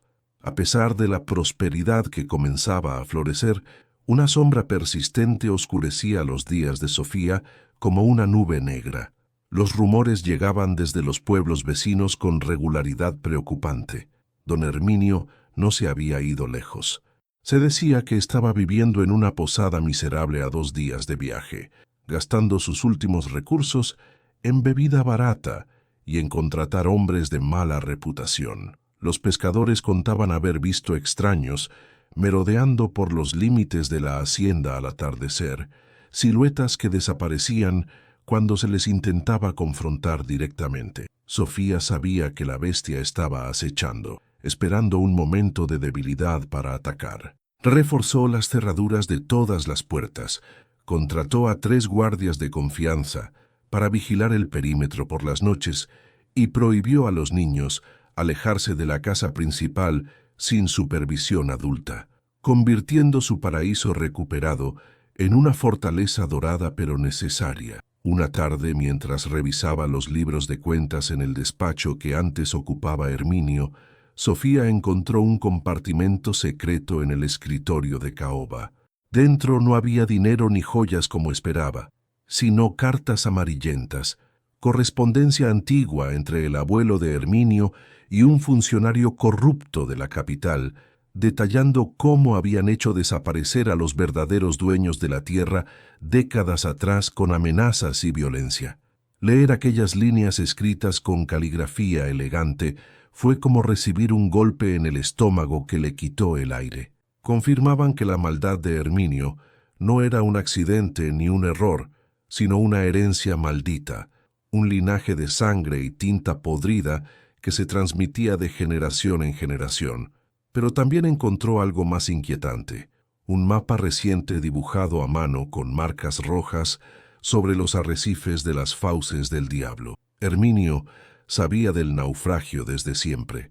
Siempre lo había sabido, pero nunca tuvo el valor ni la desesperación de ir a buscarlo. Su odio hacia Sofía no era solo por la pérdida de la tierra, sino por haber logrado lo que él, con todo su poder y recursos, nunca se atrevió a intentar por cobardía. La tensión alcanzó su punto máximo una noche de tormenta muy parecida a la que se llevó a Rodrigo meses atrás. El cielo se rompió con truenos que sacudían los cimientos de la casa y la lluvia golpeaba los cristales con furia desatada. Sofía estaba en la cocina preparando té de hierbas cuando escuchó un ruido que no pertenecía a la tormenta natural. El ladrido frenético de los perros de los guardias afuera, seguido de un silencio abrupto y antinatural, como si las gargantas de los animales hubieran sido cortadas de golpe con cuchillos afilados. Apagó la lámpara de aceite de un soplido, sumiendo la habitación en la oscuridad protectora, y corrió hacia la sala donde dormían los niños, con el corazón martilleando contra sus costillas. Sabía con la certeza instintiva de una presa que el perímetro había sido violado. Herminio había venido finalmente a cobrar su propia deuda de sangre y venganza. Se deslizó por el pasillo en sombras, aferrando la escopeta con manos sudorosas pero firmes y decididas. Vio una sombra recortada contra el relámpago en la puerta principal de roble. Alguien estaba forzando la cerradura con una palanca de hierro. No era un ladrón común buscando dinero. Era un acto de invasión personal y premeditada. Sofía no gritó pidiendo ayuda. No alertó a nadie. Se posicionó detrás de una columna de mármol, respirando al ritmo de los truenos, esperando pacientemente a que la puerta cediera. Había sobrevivido al océano violento, a los arrecifes mortales, a la sed que quema y al hambre que devora. No iba a permitir que un hombre amargado le arrebatara el futuro que había arrancado de las garras de la muerte con sus propias manos ensangrentadas. Cuando la puerta se abrió con un estruendo de madera rota, dejando entrar el viento huracanado y la lluvia horizontal, Sofía alzó el arma lista para defender su castillo hasta la última bala y el último aliento. La figura que cruzó el umbral roto traía consigo el olor inconfundible del alcohol barato, mezclado con el ozono de la tormenta eléctrica, una presencia tóxica que profanaba el aire limpio de la casa recién conquistada. Don Herminio entró en el vestíbulo como un espectro empapado y miserable, con el cabello pegado al cráneo y los ojos inyectados en sangre, flanqueado por dos hombres que sostenían machetes oxidados con manos nerviosas. El rayo iluminó su rostro revelando una mueca que oscilaba entre la locura consumada y la desesperación absoluta. No venía a negociar ni a suplicar, venía a quemar el mundo que le habían quitado con justicia. Al ver el vestíbulo vacío y oscuro, rugió el nombre de Sofía, un sonido gutural que hizo llorar a los niños escondidos en la habitación contigua. Pero su grito fue respondido por el clic metálico y seco de la escopeta siendo amartillada, un sonido pequeño que tuvo la fuerza de detener el tiempo en medio del caos. Ni un paso más, Herminio, o juro por la memoria de mi esposo que mancharé estas paredes con su sangre. La voz de Sofía salió de las sombras detrás de la columna, fría y cortante como el viento que entraba por la puerta destrozada. El terrateniente se detuvo buscando con la mirada el origen de la amenaza, pero su arrogancia etílica pudo más que su instinto de conservación. Soltó una carcajada rota, un sonido húmedo y desagradable, y dio un paso adelante tambaleándose, levantando una pistola vieja que temblaba en su mano. «Tú no tienes el valor, pescadora», escupió con desprecio venenos. «Esta casa tiene cimientos de mi sangre. No puedes matarme en mi propio hogar». Hizo una señal a sus hombres para que avanzaran, subestimando por última vez a la mujer que había cruzado el infierno para estar allí parada. Sofía no vaciló ni un segundo. Había aprendido en el mar que la duda es la madre de la muerte. Apretó el gatillo, no apuntando al pecho de Herminio, sino a la lámpara de araña de cristal que colgaba precariamente sobre las cabezas de los intrusos.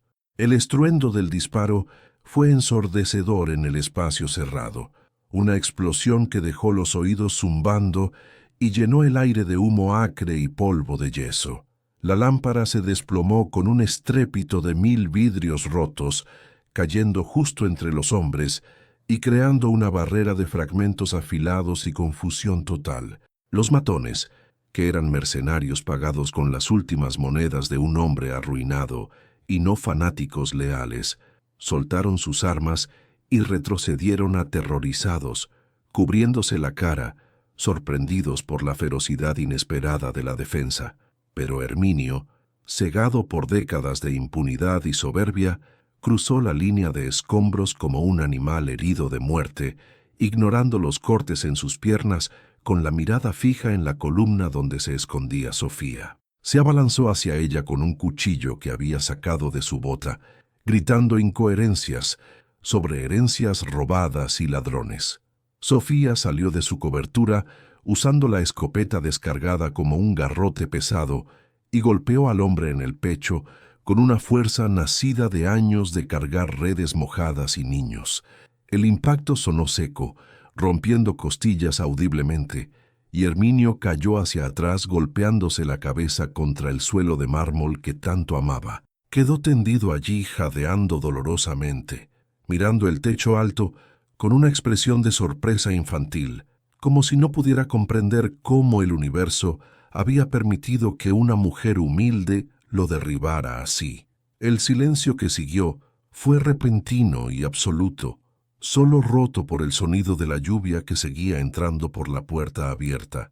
Miguel, el hijo mayor, salió corriendo de la habitación de los niños empuñando un atizador de hierro, listo para defender a su madre con su vida, pero se detuvo al ver al monstruo reducido a un anciano patético que gemía en el suelo como un niño. Los guardias de la hacienda, que habían sido aturdidos en el jardín, entraron cojeando y sometieron a los matones restantes que no ofrecieron resistencia alguna. Sofía se mantuvo de pie sobre Herminio con el pecho agitado, sintiendo cómo la adrenalina abandonaba su cuerpo y dejaba paso a un temblor incontrolable.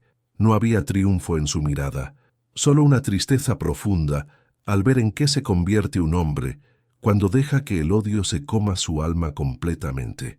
La policía rural llegó media hora después, alertada por el tiroteo que había resonado hasta el pueblo a pesar de la tormenta.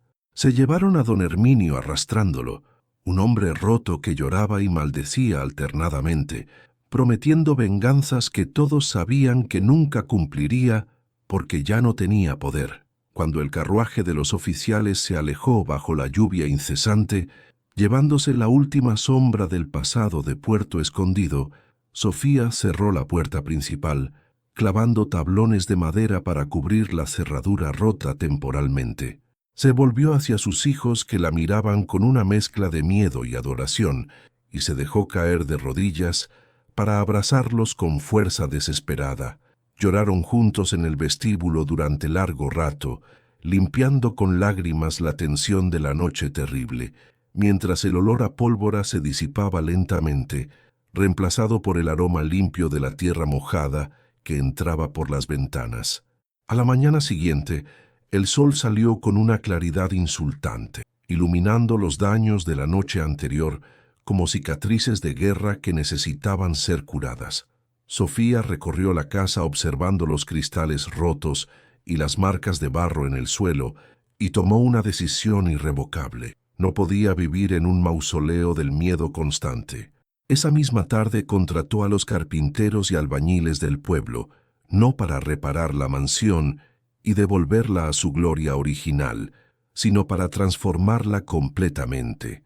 Ordenó derribar los muros que rodeaban el jardín delantero, abriendo la propiedad a la vista de todos sin secretos, y convirtió los salones de baile inútiles en aulas con pupitres y pizarras.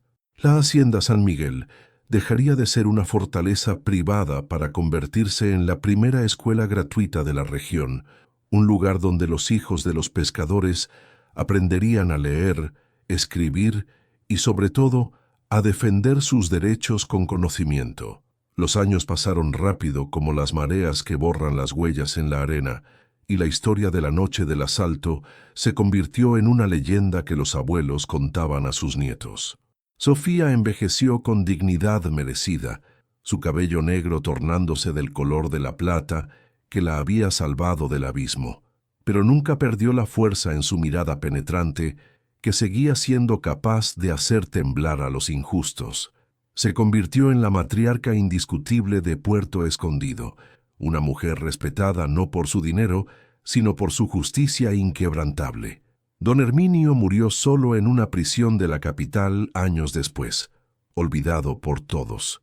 Pero Sofía se encargó de que su nombre no fuera borrado de la historia del pueblo, usándolo como una advertencia constante sobre los peligros de la avaricia y la crueldad.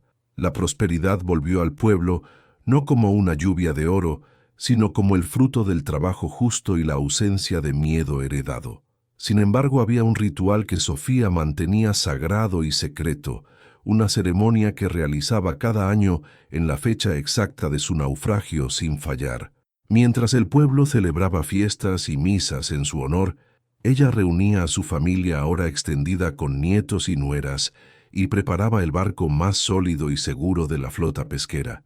Cargaban cestas llenas de flores blancas, lirios y rosas cultivadas en el jardín de la antigua mansión, y zarpaban en silencio hacia el horizonte lejos de las miradas curiosas. No iban a pescar ni a comerciar, que iban a cumplir una promesa hecha en la oscuridad de la desesperación, una peregrinación hacia el lugar donde casi perdieron la vida y donde paradójicamente la encontraron de nuevo. El viaje hacia los arrecifes de las fauces del diablo era siempre un momento de introspección profunda para la familia. Navegaban por las mismas aguas que una vez los habían amenazado, pero ahora lo hacían desde la seguridad de una cubierta firme y con el estómago lleno. Sofía se paraba en la proa, sintiendo la brisa salada en su rostro arrugado, recordando el frío penetrante, la sed mortal y el peso de la caja de plata. Cuando las formaciones rocosas aparecían en la distancia, emergiendo del mar como viejos conocidos peligrosos, el silencio caía sobre la embarcación. No se acercaban demasiado respetando la distancia que el mar exigía, pero llegaban lo suficientemente cerca para escuchar el rugido del agua rompiendo contra el coral, ese sonido que una vez fue su nana de muerte y su canto de resurrección. Al detener los motores del barco frente a la entrada de la grieta, el rugido del océano llenó el silencio. Un sonido antiguo y constante que Sofía llevaba grabado en el tímpano como una segunda lengua materna. No se anclaban, pues el fondo era traicionero y sagrado, sino que mantenían la posición luchando suavemente contra la corriente con el timón, bailando el mismo vals peligroso que la balsa había interpretado años atrás. Sofía se acercó a la borda, sintiendo cómo la brisa le revolvía el cabello plateado, y miró hacia abajo, hacia el agua turbulenta que ocultaba el cementerio de coral. No sentía miedo, sino una reverencia profunda, la misma que siente un soldado al visitar el campo de batalla donde volvió a nacer. Allí abajo, entre las sombras danzantes y los peces de colores brillantes, yacía la inocencia que tuvo que sacrificar para que su estirpe sobreviviera. Los nietos, niños nacidos en camas de plumas y alimentados con leche tibia, miraban las rocas afiladas con una mezcla de terror y fascinación, incapaces de comprender del todo cómo su abuela, esa mujer de manos suaves y voz firme, había conquistado aquel monstruo de piedra con solo voluntad. Sofía tomó la primera canasta de flores, sus dedos rozando los pétalos aterciopelados de los lirios blancos, y con un movimiento lento y ceremonial, volcó el contenido sobre la espuma. Las flores cayeron en cascada, un manto de nieve fragante que contrastaba violentamente con la negrura del agua, siendo arrastradas de inmediato por la corriente hacia el interior de la grieta, siguiendo el mismo camino que ella había recorrido, arrastrando la caja de plata décadas atrás. Era una ofrenda de paz, un pago simbólico al guardián submarino que por capricho o destino había decidido no tragárselos aquella noche terrible. Miguel se acercó a ella y colocó una mano sobre su hombro, un gesto de protección que invertía los roles de antaño. Ahora él era el fuerte, el pilar de la familia, y ella, la memoria frágil que debía ser preservada y honrada. ¿Crees que el barco sigue ahí, madre?, preguntó en voz baja mirando el remolino donde las flores desaparecían. Sofía asintió sin apartar la vista del abismo. Sabía que la madera ya se habría desintegrado por completo y que el hierro se habría convertido en óxido rojo, pero la esencia del naufragio era eterna. Lo que nos salva siempre se queda con nosotros, Miguel, respondió ella con sabiduría. Ese barco no está solo en el fondo, está en los cimientos de la escuela, en la comida de tu mesa y en la libertad de tus hijos.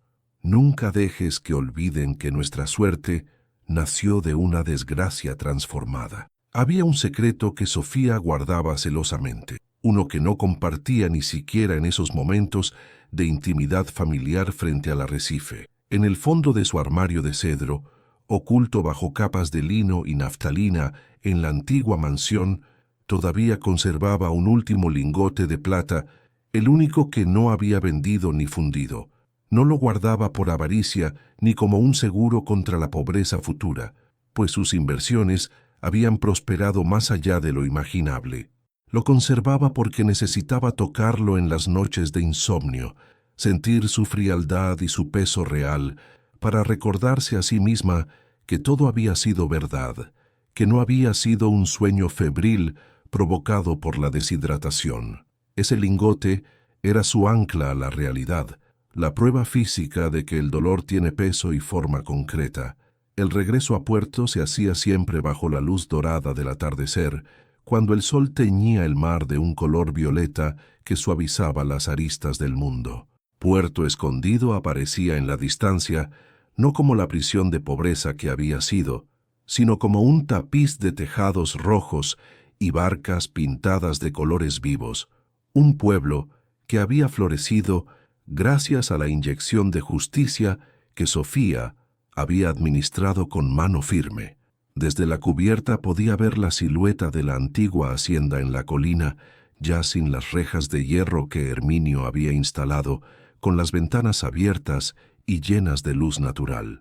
El sonido de una campana llegaba hasta el mar, no llamando a duelo, sino marcando el final de la jornada escolar, liberando a una generación de niños que nunca conocerían el miedo a ser expulsados de sus hogares por el capricho de un tirano.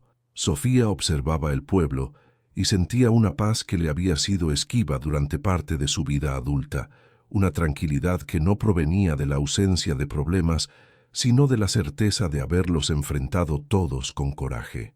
Había visto lo peor de la naturaleza humana en los ojos de don Herminio y lo peor de la naturaleza salvaje en las fauces del diablo, y había descubierto que ambos podían ser domados si uno tenía la voluntad suficiente y la desesperación necesaria.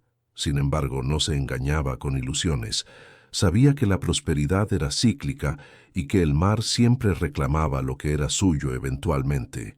Por eso insistía tanto en la educación, en enseñar a los jóvenes no solo a leer, sino a navegar, a entender las corrientes y a respetar las tormentas, preparándolos para los naufragios metafóricos que la vida inevitablemente les presentaría sin aviso. A veces, cuando caminaba por los pasillos de la escuela escuchando el rasgueo de las tizas sobre las pizarras, Sofía se detenía frente al retrato de Rodrigo que había colgado en la entrada principal. No era una pintura triste, sino una imagen de él sonriendo con una red al hombro, capturando la esencia del hombre sencillo que había amado con todo su ser. Le hablaba en silencio, contándole cómo sus hijos habían crecido derechos como palmeras, cómo la pequeña que colgaba de su pecho en el funeral ahora estudiaba medicina en la capital, financiada por la plata que él nunca llegó a ver. Sentía que él la escuchaba desde algún lugar más allá de la marea, orgulloso no de la riqueza acumulada, sino de que ella hubiera tenido el coraje de no hundirse cuando el mundo le quitó el suelo bajo los pies. La vejez llegó a Sofía no como una enfermedad, sino como un merecido descanso, después de una larga jornada de trabajo pesado. Sus pasos se volvieron más lentos y sus manos, que habían arrastrado metal sobre coral cortante, comenzaron a temblar levemente al sostener la taza de té. Pasaba las tardes sentada en la veranda que miraba al mar, envuelta en un chal de lana, observando cómo los barcos pesqueros salían y entraban de la bahía. Ya no veía el océano como un enemigo monstruoso, ni como un salvador milagroso. Lo veía como un espejo inmenso y honesto, una entidad indiferente que simplemente reflejaba la fuerza o la debilidad de quienes se atrevían a cruzarlo. El mar no le había regalado nada. Ella se lo había arrancado de las entrañas con sangre y lágrimas, y esa distinción era lo que le permitía dormir tranquila cada noche. Los habitantes de Puerto Escondido, incluso aquellos que no habían nacido cuando ella regresó del mar, la trataban con una reverencia casi mística, como si fuera una figura de su propio folclore viva entre ellos. Le traían el mejor pescado de la captura, las primeras frutas de la cosecha, no como pago de alquiler, sino como ofrenda voluntaria a la mujer que había roto las cadenas del pueblo entero. Sofía aceptaba estos regalos con gracia, pero siempre insistía en pagar un precio justo, negándose a perpetuar cualquier sistema de deuda o favor. Quería que entendieran que la dignidad no se regala ni se hereda, se construye día a día con intercambios honestos, borrando así las últimas huellas del sistema feudal que Herminio había impuesto durante tanto tiempo. Una noche, mientras observaba una tormenta eléctrica iluminar el horizonte lejano, muy parecida a la que cambió su vida décadas atrás, Sofía sintió que el círculo se cerraba finalmente. No tenía miedo a la muerte. La había mirado a los ojos en una balsa podrida y había descubierto que no era más que otra marea, una que eventualmente te lleva a una orilla desconocida. Sabía que su historia no terminaría con su último aliento, que sobreviviría en los documentos de propiedad que aseguraban la tierra para las futuras generaciones, en los ladrillos de la escuela, y sobre todo en la memoria del agua. Se retiró a su habitación, acarició por última vez el lingote de plata escondido y se acostó, lista para navegar hacia el sueño final, tranquila, sabiendo que su tripulación estaba a salvo y el rumbo estaba marcado con claridad. Cuando la muerte finalmente vino por Sofía, no llegó vestida de tormenta ni de acreedor implacable, sino como una marea mansa que se retira silenciosa al anochecer. La encontraron en su cama con la ventana abierta de par en par hacia el océano Pacífico y una sonrisa imperceptible en los labios, como si hubiera escuchado un secreto final transportado por la brisa marina. Puerto Escondido se detuvo por completo ese día. Las campanas de la iglesia que ella misma había ayudado a restaurar doblaron no con el sonido lúgubre y aterrador del luto, sino con un repique lento, profundo y solemne que celebraba una victoria sobre la injusticia. No hubo llantos desesperados de abandono en las calles, solo un silencio denso y respetuoso, el reconocimiento colectivo de que una era había terminado y de que la mujer que había sostenido el cielo del pueblo sobre sus hombros finalmente había decidido bajar la carga. El funeral de Sofía no fue un evento de tierra sino de agua, tal como ella había dejado estipulado en sus últimas voluntades, escritas con pulso firme. No quisieron encerrarla en la oscuridad de una tumba bajo el suelo, sino devolverla al elemento que le había dado una segunda vida. Una flotilla de cientos de barcos, desde grandes pesqueros industriales hasta pequeñas canoas humildes, como la que ella usó en su huida, acompañó su cuerpo mar adentro, formando una estela de espuma blanca que se extendía por millas. Cuando sus hijos, ya ancianos, y con la piel curtida por el mismo sol que quemó a su madre, esparcieron sus cenizas sobre las olas tranquilas, el mar pareció aceptarlas sin perturbación, integrando a la viuda del mar en su inmensidad azul, cerrando el ciclo perfecto de una existencia que siempre osciló entre el naufragio y la orilla salvadora. Y así termina la historia de Sofía, una mujer que perdió todo pero ganó su dignidad arrancándola del fondo del océano. Si esta historia te tocó el corazón como a mí, te pido un favor, suscríbete al canal ahora mismo y activa todas las notificaciones, porque cada semana traigo historias reales de personas que enfrentaron lo imposible y salieron victoriosas. Pero más importante que eso, quiero que compartas en los comentarios. ¿Qué aprendiste de la historia de Sofía? ¿Alguna vez tuviste que hundir para poder subir? ¿Alguna vez la vida te quitó todo y tuviste que reconstruirte desde cero? Esta no es solo mi comunidad, es nuestra comunidad, y cada historia que compartes aquí abajo puede inspirar a alguien que está pasando por su propia tormenta en este momento. Comparte este video con alguien que necesite recordar que las tormentas no duran para siempre, que a veces lo que parece el final es solo el principio de algo mucho más grande. Y recuerda, cuando la vida te lance al mar, no dejes de remar, porque justo debajo de tus miedos más profundos puede estar esperando el milagro que cambiará todo. Nos vemos en el próximo video, y gracias por ser parte de esta familia. Que tengan una semana increíble.